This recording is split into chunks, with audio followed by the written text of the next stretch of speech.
Olá, meu amado irmão, que Deus esteja abençoando sua vida e muito bom ter você aqui conosco para estudarmos mais uma porção da Palavra de Deus.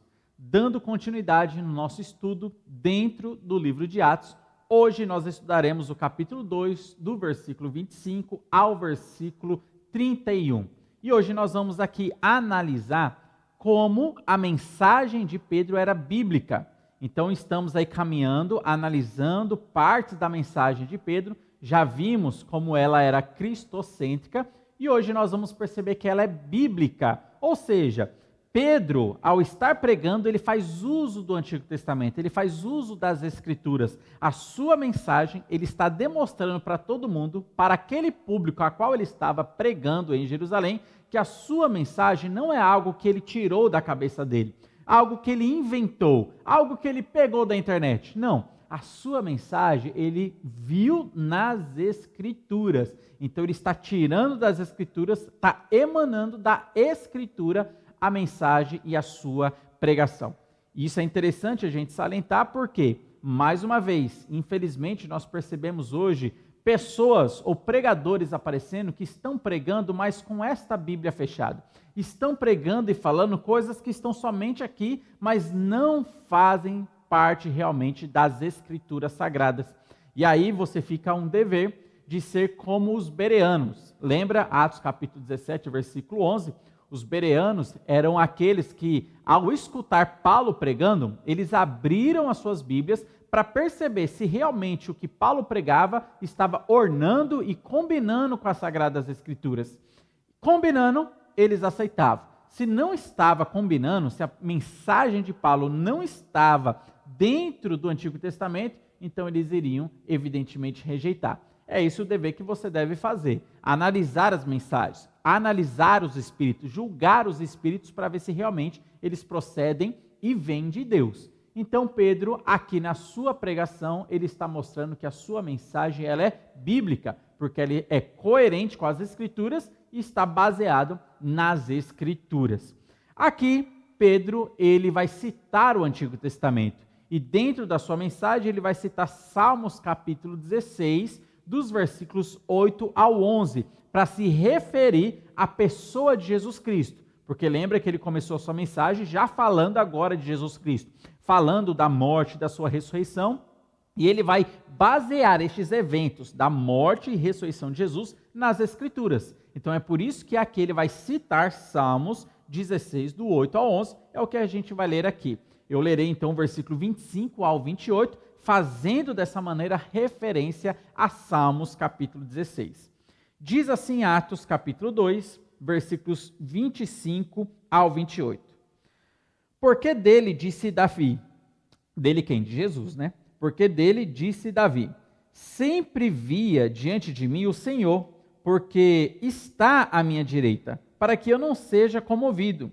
Por isso se alegrou o meu coração e a minha língua exultou. E ainda a minha carne há de repousar em esperança, pois não deixarás a minha alma no Hades, nem permitirás que o teu santo veja corrupção. Fizeste-me conhecidos os caminhos da vida, com a tua face me encherás de júbilo.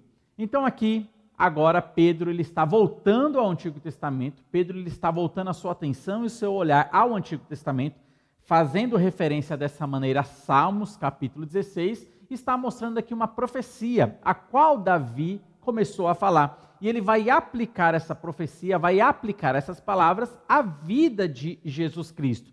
E aqui, meus irmãos, nós estamos vendo Jesus sendo referido aqui, tanto a sua morte quanto a sua ressurreição, sendo referido nesses textos aqui. E aqui Davi mostra que o Messias ele está confiando em Deus, expressando ali os eventos da morte e os eventos da ressurreição, uma afirmação sobre a morte e ressurreição de Jesus Cristo. Você vai notar que Davi não está dizendo sobre si mesmo, mas ele está falando sobre alguém futuramente, que seria de fato então Jesus Cristo. Olha só o versículo 29, diz assim para nós: Varões, irmãos, seja-me lícito dizer-vos livremente acerca do patriarca Davi, que ele morreu e foi sepultado, e entre nós está até hoje a sua sepultura. Então aqui, Pedro, agora ele volta a falar de Davi. Então ele pegou um texto a qual Davi profetizou, que o Espírito Santo usou Davi, que fala da morte e ressurreição de Jesus Cristo, e ele então vai falar sobre a pessoa de Davi. E ele fala, olha, sobre o patriarca, sobre essa pessoa que nós temos grande estima, o maior rei que a nação de Israel teve, a sua sepultura se encontra até hoje entre nós. Aqui, Pedro falando na sua época. Hoje em dia, essa sepultura não está mais lá. Hoje em dia, os arqueólogos, eles vamos dizer assim, eles lutam por duas localidades de provável sepultura de Davi. Então, tem duas localidades que os arqueólogos ali têm, vamos dizer assim, uma certa discussão qual delas seriam. Mas nenhuma, vamos dizer assim, é certeza absoluta. Até porque, se fosse certeza absoluta, não teríamos duas ali possibilidades. Então, note que Pedro, ele está falando, olha, Davi, ele morreu e continua, o seu corpo continua enterrado. Inclusive, entre nós está ainda a sua sepultura. Então, ele vai mostrar que Davi não estava falando dele mesmo. Ele vai mostrar que Davi estava falando de fato de Jesus Cristo. Então, aqueles eventos que aconteceram naqueles dias, que foram a morte e a ressurreição de Jesus Cristo, a qual Pedro estava pregando agora, Pedro está falando, lembra desse evento que Jesus, varão aprovado por Deus, com grandes sinais, maravilhas, prodígios, realizou entre nós? Então, este evento, esse Jesus, é de fato a quem Davi também profetizou no Antigo Testamento. Davi não estava falando dele próprio, Davi estava falando de fato de Jesus Cristo, que morreu e que ressuscitou. E ali, o Messias, nessas palavras dos Salmos, estava expressando sua confiança em Deus. Não deixará minha alma na morte, não deixará que o santo veja a corrupção. É a confiança que Jesus estava expressando em Deus que ele iria ressuscitar, que ele não ficaria morto para sempre, mas que ele iria de fato ressuscitar, porque Deus aceitou o sacrifício de Jesus Cristo. Olha só o versículo 30, Pedro ainda continuando falando de Davi, diz assim, sendo pois este profeta, e sabendo que Deus lhe havia prometido com juramento que do fruto dos seus lombos, segundo a carne, levantaria o Cristo para o assentar sobre o seu trono. Então, meus irmãos, Pedro está falando que Davi, aqui, ele era profeta. Davi não apenas era profeta, nós conhecemos Davi também como rei. Então, nós percebemos que Davi ele teve essas duas funções, esses dois ministérios em Israel. Tanto o rei, escolhido por Deus, quanto profeta também, escolhido por Deus. Inclusive, Davi foi quem escreveu a maioria dos salmos. E nesses salmos nós temos ali as profecias, e muitas delas se referindo a Jesus Cristo. Então, note que Davi ele recebeu tanto a promessa, quanto ele recebeu a revelação da pessoa de Jesus Cristo e o que aconteceria com ele.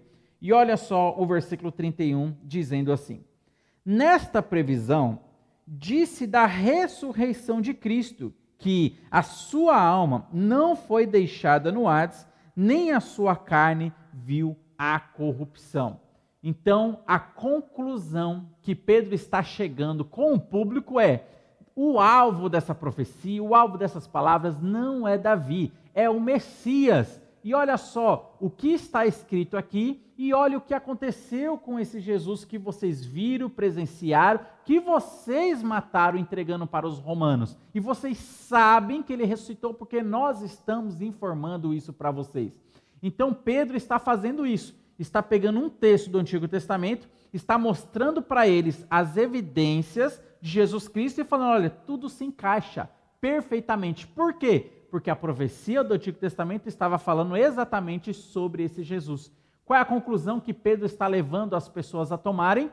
A conclusão de que Jesus, de fato, é o Messias. E se ele é o Messias, ele tem que ser aceito pelos judeus. Ele tem que ser aceito no coração das pessoas, para que elas possam receber dessa maneira a salvação que há somente em Cristo Jesus. Pedro estava deixando claro que a salvação não era por meio de ser descendente de Abraão. Não. Pedro estava falando que a salvação era somente por meio de Jesus Cristo. Então ele estava levando as pessoas a chegar a essa conclusão. O que o Antigo Testamento falou se cumpriu perfeitamente na vida desse tal Jesus que viveu entre nós, que morreu ali na cruz e que esses discípulos estão falando que ressuscitou. Então a conclusão lógica que eles deveriam chegar é que o Antigo Testamento estava falando exatamente sobre a pessoa de Jesus. Então, meus irmãos, o que é que nós estamos percebendo? Que a mensagem de Pedro, além de ser cristocêntrica, ela também está baseada nas Escrituras do Antigo Testamento. Pedro ele faz uso da palavra, Pedro ele faz uso das Escrituras escritas e demonstra como de fato a sua mensagem está embasada. Ele não está tirando isso da sua mente, não é uma criação do seu coração, ele não está inventando essas palavras, não. Ele está dizendo claramente, o que eu estou pregando está aqui. Observe o Antigo Testamento e você perceberá que o que eu estou falando, de fato, é verdadeiro. Então, a mensagem de Pedro é uma mensagem baseada nas Escrituras, baseada na Bíblia. A lição que fica para nós é que nós só podemos abrir os nossos ouvidos para dar atenção às mensagens que são pregadas hoje, mas que são baseados nas Escrituras.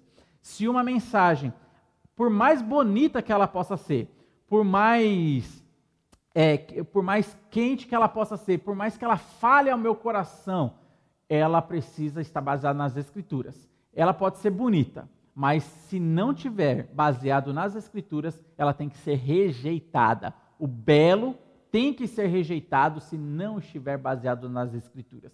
Note, a mensagem que eu devo escutar, a mensagem que você deve escutar, a mensagem que nós devemos crer, é a mensagem que está baseado nas Escrituras. Essa é a lição para nós, essa é a tarefa dos bereanos que eles deixam para nós. Sejamos como eles, analisando toda a pregação que nós possamos ouvir, se ela está de fato dentro da palavra de Deus, dentro das Escrituras, dentro da Bíblia. Que Deus abençoe grandemente a sua vida, continue nos acompanhando nos nossos próximos estudos sobre o livro de Atos.